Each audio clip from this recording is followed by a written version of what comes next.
Alright, today we're going to be using a new rod.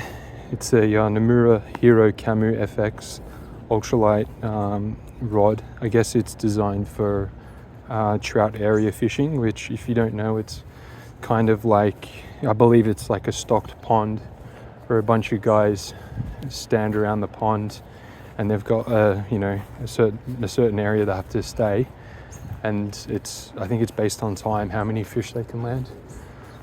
So it's designed for that. It's 5'11", 0.5 to 5 grams casting weight, and just at a local canal here, which comes in off a bay, so it's saltwater right here. Going to be throwing around this fish power tail lure, which I got from Wave-In, the same place I ordered this rod online.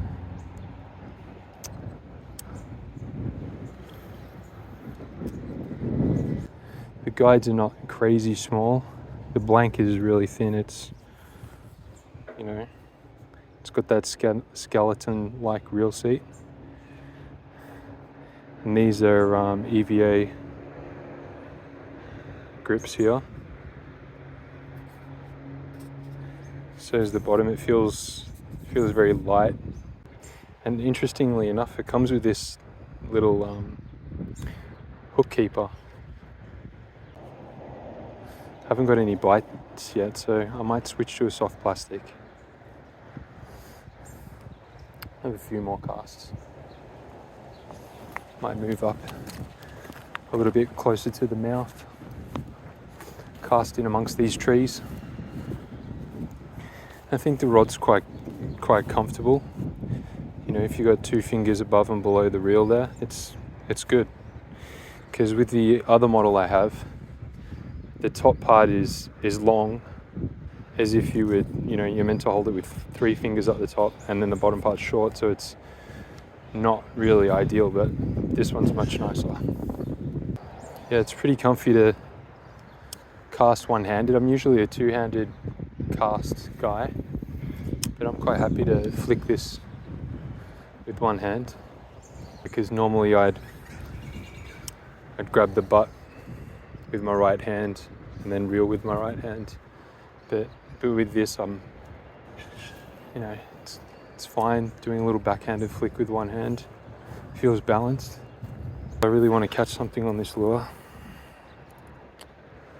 I've only ever used plastics here, and I don't have much time, so just want to get a fish on the board.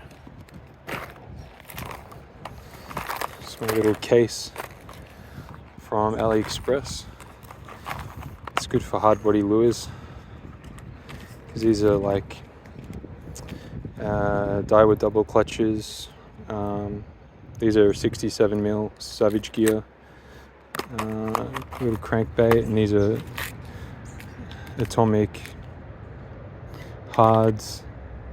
And there's a Rapala 3cm countdown. So yeah, it's a good little tackle box. Now I'm going to put on one of these Supercontinent plastics, and it's on a 1/30th ounce jig head from Daiwa, size 4 hook. This should be perfect for the species we've got here. Just tie a uni knot, 5 turns, wet the knot, and I like to slide down the knot to the eye of the hook rather than pulling it tight, because there's less friction. If I just slide it down to the position it needs to be, well, there's going to be less rubbing. Oh, there's a first problem. The line can hook onto the hook keeper. Let's get that out of the way. Okay, I got a bite then. I think that might have been a little Trevally.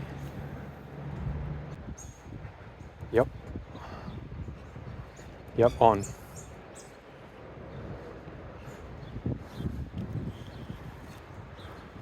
you can see from the rod, I'd say it's a medium action. What have we got here? It's pulling a bit. Oh shit.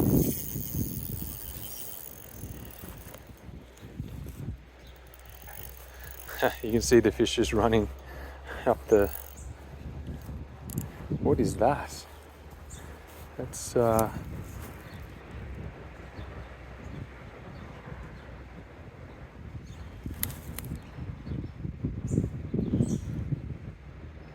no.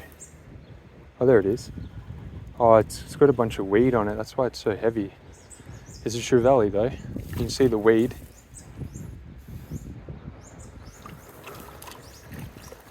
I just have to grab the line here.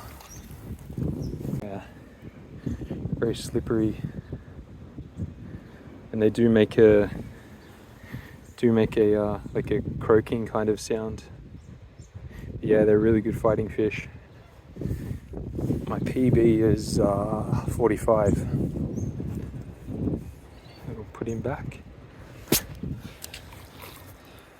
Yeah, got the job done, and it's on the Senin edition Supercontinent soft plastic, if we can call it that.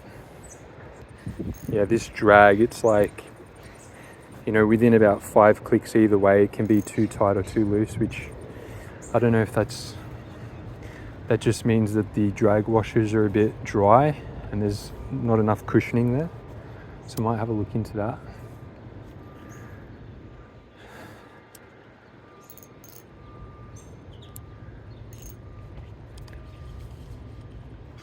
Why things are quiet, I just want to talk about why I like ultralight fishing.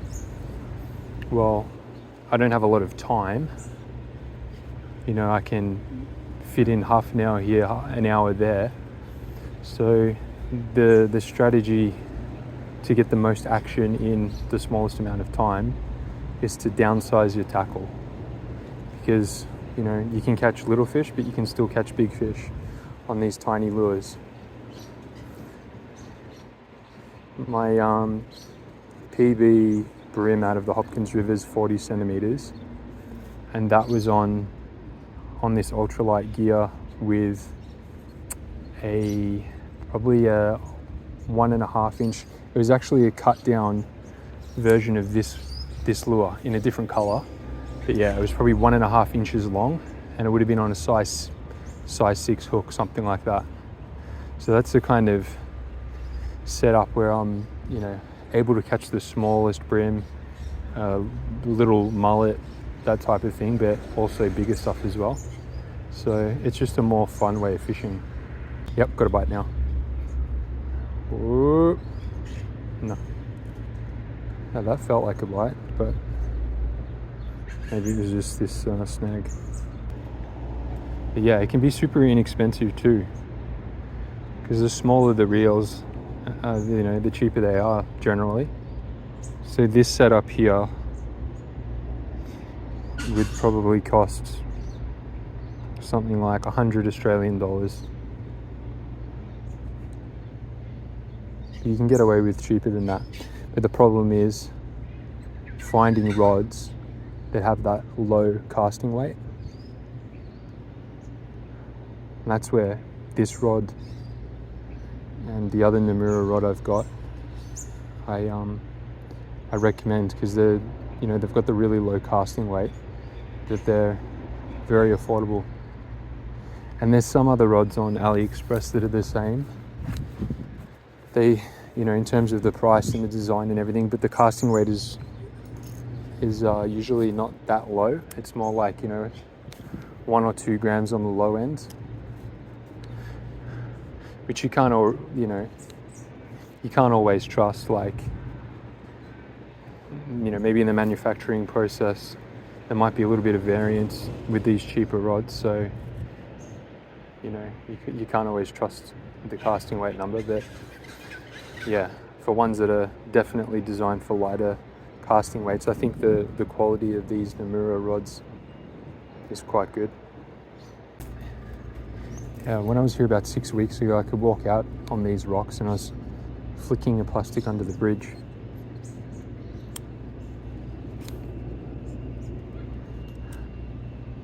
Casting distance is not super impressive, but it might be the line. Like, I don't think this particular 3-pound mono is that low in diameter. So I'm gonna go, I did have 2-pound braid.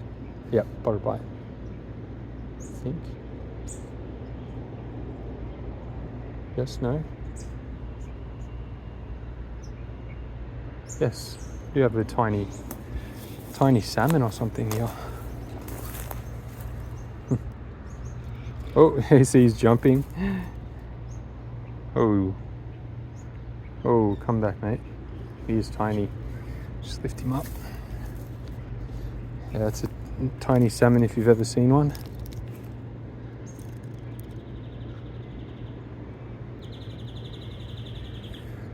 Luckily he unhooked really easily. Here's one of the smallest ones I've ever caught in my life. Australian salmon. See, that's a great thing about using light tackle. And this is a size 4 hook. It's not like it's crazy small, like, you know, you might use for trout or carp. Yeah, as I was saying before, I had 2-pound braid, and it was a low diameter 2-pound braid as well on this reel. And I was just having problems with it. It was digging in on itself heaps, and yeah, I was getting a lot of wind knots, which I never really had as a problem. Like, you know, I hear people talk about wind knots on podcasts and on YouTube, but I never really had a problem with wind knots because, you know, I mostly use 6-pound and up on my saltwater stuff, so I never really had wind knots. But yeah, that 2-pound definitely had wind knots. Just always got to be aware of what's going on. Just keep looking for any disturbances on the water. Just keep your eyes peeled at all times, and your ears for that matter. Yeah, so I'm gonna probably chuck 4-pound braid on the next setup, and hopefully that's a combination of, you know, low diameter, better casting, and less wind knots. Probably because of Senan, actually. I really like watching Senan's videos. He just seems like a cool dude, like someone I'd be mates with. So, you know, there's a few of those YouTube channels where I just really like those guys and, you know, watch every video no matter what. And yeah, he got a BFS set up, and I've just been kind of curious. I don't know exactly what extra benefit it would add to my fishing, but yeah, it's something different. It makes things interesting. I mean, obviously the rods and the reels are really cool. Different colors and stuff like that. It's yeah, you probably all know what it is. You probably all knew what it was before me. But it's stands for Bait Finesse system. And I think Shimano came out with a bait casting reel, and maybe in the early 2000s or something like that, and they put Bait Finesse system on their reel, and then I think the whole, you know, ultralight bait casting kind of thing just evolved from there, and it was just called Bait Finesse system because you know, Shimano had that first reel. And I'm pretty sure I learnt that on a channel called The Reel Test, who has heaps of good BFS tackle reviews and rods and reels, and he's super in depth. He knows his stuff. Like, I'd say he'd say he'd be the number one resource if you don't know anything about BFS. See that? There was just a big splash right here. I wonder what that was all about. If you don't know anything about BFS tackle, check his page out because he's got tons of reviews on budget BFS gear from AliExpress. Yeah, maybe there's like at least 5 different rods and 5 different reels from AliExpress that I've seen on there. And I'm interested in one that he's uploaded recently, just today. It's the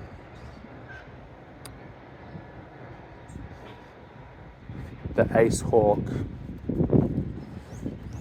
Venom, I believe, and the Dark Knight 2 Reel. Yep, bite. Yep, on. Is he on? Is he on? Is he on? I don't know. Yep, definitely on.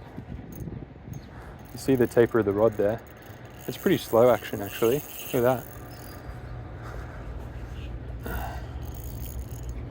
It's probably a Trevally. He's pulling a bit. I don't want to. I don't know. I'm always so reluctant to muscle him in. He's diving under the rocks there. See where we can land him. Maybe over here.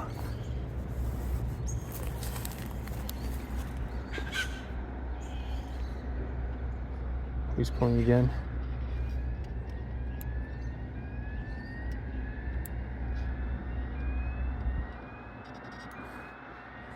One.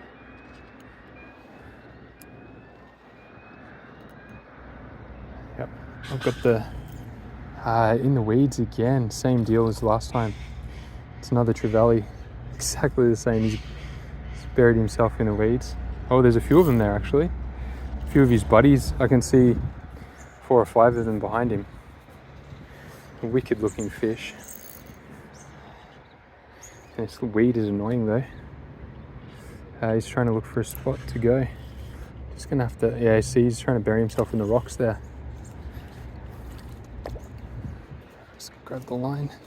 This little Supercontinent 2-inch minnow out. There we go. They're a wicked looking fish. So I saw all of his buddies over there. I might just release him up here a bit. Yep, boom. He's headed back where I just caught him from. Yeah, because it's a 1/30th ounce. This sink rate's really slow, but slow sink rates mean that it's in the water for longer and in the strike zone for longer. So it can be kind of boring, you know, not twitching the rod all the time or winding in the line, but you know, it seems to catch more fish. And we're on again. Yep. I just walk down a little bit lower here so I can control him. But yeah, there's a few buddies following this guy in. It looks like it's just a small, oh, he's got off. Hope he's okay. Yeah, it's just a small salmon. Yep, it's another touch then. Yep, on. Okay, oh yeah, it's another Trevally.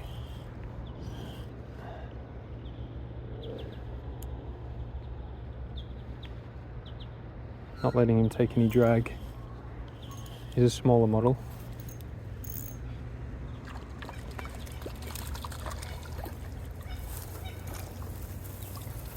Got that line again. Jesus.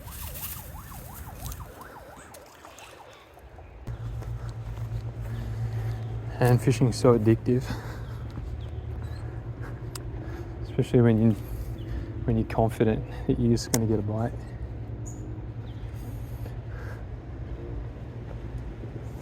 Yep, just like then. Oh, it's a better one.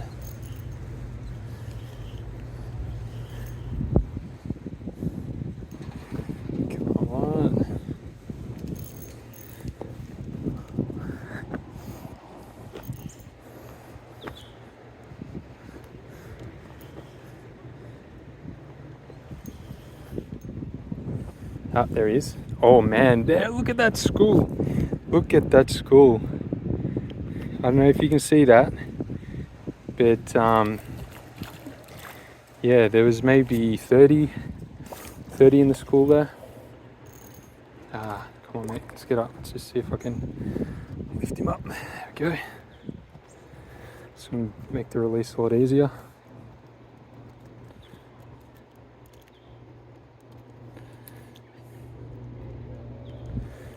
Here we go. Straight in the water.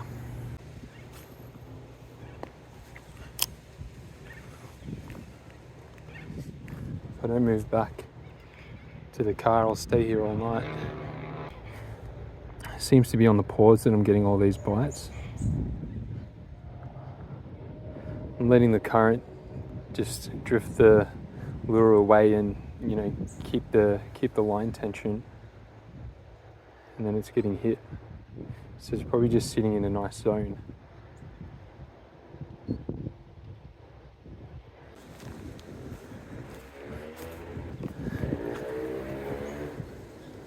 This is a nice spot here.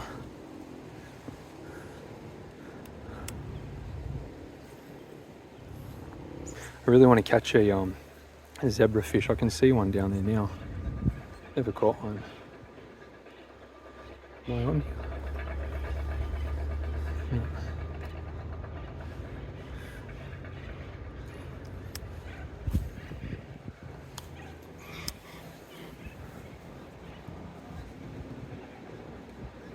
Just going to cast it upstream, just let it drift down a bit.